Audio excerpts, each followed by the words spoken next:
Šiame video pasidalinsiu vidinės šeimos sistemos, tai yra IFS praktika, kuri labai puikiai padeda naviguoti gyvenimo iššūkius, kai būna kažkokia vidinė sumaištis, ar tai būtų darbo kažkokie projektai, kuriuose jaučiatės pastrigę, ar tai būtų kažkokie santykiai, kur kažkokios dinamikos pradėjo reikštis ir nebesuprantat, kas čia iš kur, arba tiesiog atsikėlėt ryte ir galva pilna visko ir nėra tokio tiesiog aiškumo, jaučiat, kad negali gyventi iš tos vidinės ašies. Ir daugiau apie tai, apie vidinę ašį, apie mūsų tas vidinės dalis, IFS, vidinę šeimos sistemą, galite rasti daugiau kitose video. Šiame video būtent koncentruosiuosi į praktiką. Tai yra praktika pastebėjimas savo vidinių dalių, bet priešingai negu kaip kitose praktikose, kur mes tiesiog jas medituojant pažįstam ar išsirašom ir bandom surasti su jom dialogą. Šita praktika yra dalių žemėlapis.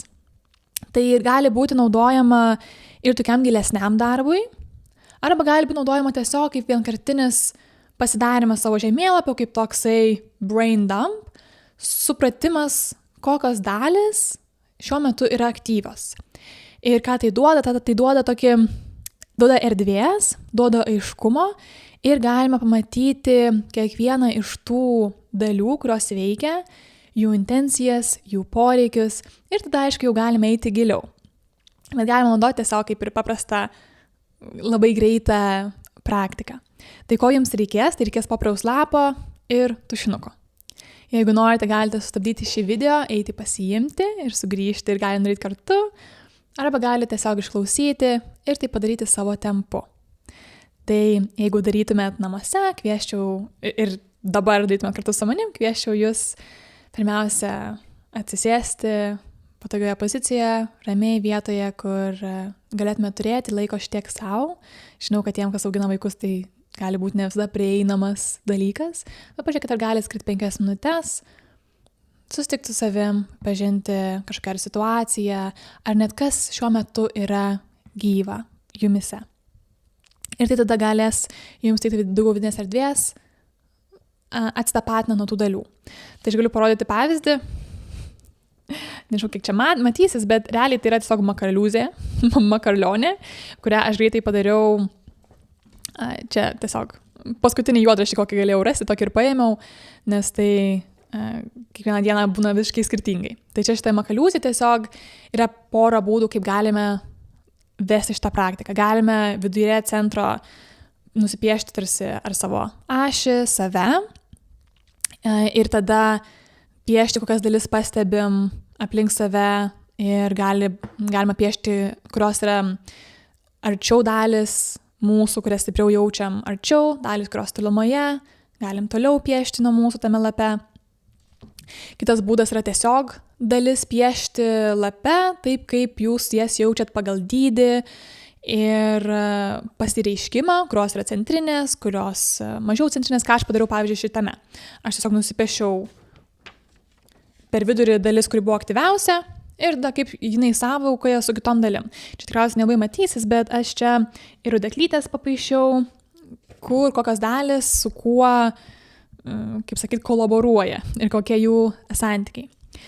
Kitas būdas yra nupiešti savo kūno kontūrus lape, jeigu jaučiat labai somatiškai tas dalis. Nes, pavyzdžiui, vieni mano klientai būna labai jaučia viską kūne. Ir kai mes sesijose einam į vidų, einam per vidinės šeimos sistemą, terapiją, tai jų visos dalis per kūną pasireiškia. Tai tokiu atveju tokiem žmonėm rekomenduočiau nusipiešti, darant savo vidinės šeimos tą žemėlapį dalių, nusipiešti save ir tada savo kūne tas dalis žymėtis. Tai tikrai nėra gero ar blogo būdo, kaip tai daryti. Visiškai yra tai, kas tinka jums.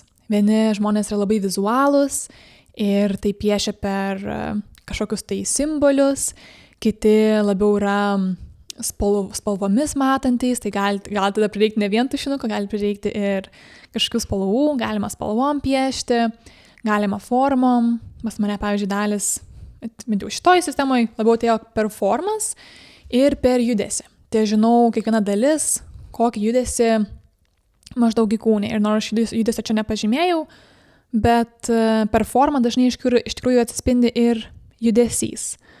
Ir tai, kad jūs šitas dalis dabar pasižymėsite, tai nereiškia, kad čia jau yra jūsų šeimos sistema. Tai yra tiesiog dalis, kuri yra aktyvi šiuo metu. Pavyzdžiui, prieš filmuojant šį video, aš labai aiškiai pajutau savo dalį, kuri mane distraktina, nukreipinėja nuo kažkokių darbų per maisto gaminimą. Ir aš tą dalį žinau, kai aš esu kažką nusprendusi daryti, ko galbūt yra kažkoks nepatogumas, pavyzdžiui, šitą video daryti. Yra šitoks nepatogumas, nes tai bus video formatas, jis bus išliekamas, nežinau, kiek žmonių jį žiūrės. Ir yra dalis kuri nori tai daryti labai gerai, viską sukalbėti, nepraleisti, kad jums būtų nauda iš to. Ir iš to susikuria įtampa, kad aš galiu nepadaryti gerai ir tada visos kitos mano dalys irgi ateina į kontekstą. Ir tada ta dalis, kuri mane ištraukia, einam pagaminti kažką, aš labai gerą sugalvojau receptą, einam eksperimentuoti. Ir aš dabar rekordinu ir matau prieš mane virtuvėje pilna indų. Ir čia mano dalis pasireiškia, bet galiausiai, kadangi vis tiek aš esu iš to vidinio centro, aš mačiau, kad gerai, pasireiškia, mes šiaip pagaminam, bet vis tiek einam ir įrašyti, nes man tai yra svarbu. Kas seniau būdavo, tai kai aš save distraktindavau ir eidavau gaminti ar valgyti, vietoj to, kad eičiau kažką daryti, ką norėjau daryti, ką buvau planavusi, ar tai būtų sportas, ar tai būtų kažkas su darbu susiję, tada įsijungdavo mano vidinis kritikas ir pradėdavo mane visaip atakuoti, kokia tu nevykėlė, kaip tu čia nesugebi susikontroliuoti, tu čia vėl persivalgiai, tu čia vėl užsigaminai, belė kiek laiko irgi nebuvo prasmės dabar gaminti ir dar užkandžiavai begamindama, tai iš viso čia jau su tavim viskas blogai. Ir tada būdavo spiralė, tada aš dar blogiau jausdavau, tada norėdavau dar kažkaip kitaip distraktinti, ar tai būtų prascrollinim ar dar kažką, bet kadangi dabar aš jau pažįstu šitą savo dalį, mano sistemoje jinai jau yra gana integruota ir aš žinau, kodėl jin taip daro, nebesiaktyvuoja tas vidinis kritikas. Ir jeigu jis kartais aktyvuojas, nes kartais tikrai tai būna, tada aš labai greitai irgi galiu jį, pastebėti, ką mes ir mokinamės per šitą dalių žemėlapį, pastebėti tą savo dalis. Ir po to per vidinę šeimos sistemos terapiją sukurti su jomis ryšį, kad jos nebeozurpuotų mūsų kasdienybėje, o galėtume vesti kasdienybėje iš savo vidinės ašies. Tada daug lengviau yra gyventi iš tikrųjų.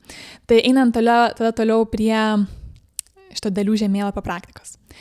Jie galima įvairiais būdais daryti, kaip jau paminėjau, ankstesnius būdus. Ir tada galime pasirinkti skirtingus lygius, kaip mes giliai einam. Pirmas lygis yra, mes tiesiog pasižymėm, kokias dalis pastebim, nusipiešiam kažkokią formą ar spalvą, galbūt žodį užrašom ir viskas. Antras lygis yra pastebėti, kaip tos dalys viena su kita turi kokią sąveiką. Tada kitas lygis dar yra eiti giliau, pažinti, kodėl tos dalys yra. Vat iš mano pavyzdžio, mano vidinio dalių žemėlapio, ką tik įvykusio, kodėl ta dalis mane norėjo eiti, mane distraktinti, atitraukti per gaminimą. Ir aš matau jos baimės, kad jinai atėjo užglaisti tos baimės kažkokio nepavykimo, susifeilinimo ir tada teisimo ir tada kažkokio atstumimo ir vienišumo ir ten galima sluoksniais keliauti ir keliauti, ne? Ir taip galima su kiekviena dalim. Galima paklausti dalių, ko jos bijo, kodėl jos atėjo, kaip jos sąveikauja su kitomis dalimis, kas viena kitą palaiko, kur galbūt opozicija. Ir čia jau iš tikrųjų prasideda toks terapinis darbas, kuriame gali išlysti ir kažkokių trauminių patirčių, tai visą laiką kviečiu kreiptis, jeigu jaučiat, kad yra kažkas giliau, prie ko nedasikasat, ar kažką jaučiat, kad, pavyzdžiui, galbūt buvo susiaktyvėjo davus tam erdvės, nes kartais pradėjus tik pačioje pradžioje daryti tą vidinių šeimos sistemos žemėlapį, pastebėjimą savo dalių, gali pradėti kilti labai daug dalių, aš tai vadinu parts party, kai po tiek laiko, tiek metų nesusitikimo savo vidumi mes pagaliau ateinam susitikti su savo vidiniam dalim. Visos dalys nori būti pamatytos ir visos reiškiasi ir kalba ir tada gaunasi maišalynė. Tai tada labai ekstra gerai yra priti tą dalių žemėlapį. Ir aš tai darau su kiekvienu klientu, kai išvedu sesiją, aš padarau tą vidinį žemėlapį, kad aš suprasčiau, kokios čia dalis ir kur mes einam ir kaip jos sąveikoje. Ir taip tada galiu vesti per tą terapinį procesą. Bet kuo nuostabi yra vidinės šeimos sistemos terapija, kad galima tai taikyti ir savo. Tai yra realiai kaip kasdienė praktika, gali būti kaip sąmoningumo, dvasinė praktika, pažinimo savęs, nes kas liečia dvasingumą, tai iš tikrųjų, kuo mes toliau einam pažinti savo dalis ir jas išlaisvinti nuo savo rolių, tuo didėja ta vidinė erdvė ir susijungimas su ta esatimi, kas yra toks dvasinis elementas. Tada gali ateiti ir kiti sluoksniai, pavyzdžiui, resursai iš visatos. Vieniems labai rezonuoja kažkokie angelai, kitiems protėviai, šiaip kažkokie gidai, galbūt žemės centras, galbūt kosmosas. Ir čia jau toks prasideda transcendentinis dvasingumas, vidinė erdvė ir toks visai kitoks savęs patyrimas. Bet ne apie tai šis video. Taip. Man atrodo, kad aš pasakiau didžiąją dalį apie vidinę dalių žemėlapį. Gal ko dar nepaminėjau, kad galite tikrai nusipiešus, tiesiog pažiūrėti į jį ir pasiųsti atjautą, pamatymą kiekvienai iš tų dalių, kad taip. Aš matau, kad pas tave kažkoks vidinis chaosas ir tu nori viską padaryti. Aš matau, kad tu atjauti kažkokius jausmus ir kaip tu nori mane tarsi nuo to atitraukti, per, pavyzdžiui, užkandžiavimą, per dar kažką. Aš matau, kaip tu bijai atstumimo, aš matau, kaip tu bijai to ar ano. Ir realiai per tą pamatymą jau atlaisvėja daug erdvės, kai mūsų dalys jaučiasi pamatytos, o ne tik dar daugiau sluoksnių dedama, kad pabėgti, nejausti. Ir taip pat truputėlį didėja ta mūsų vidinė erdvė.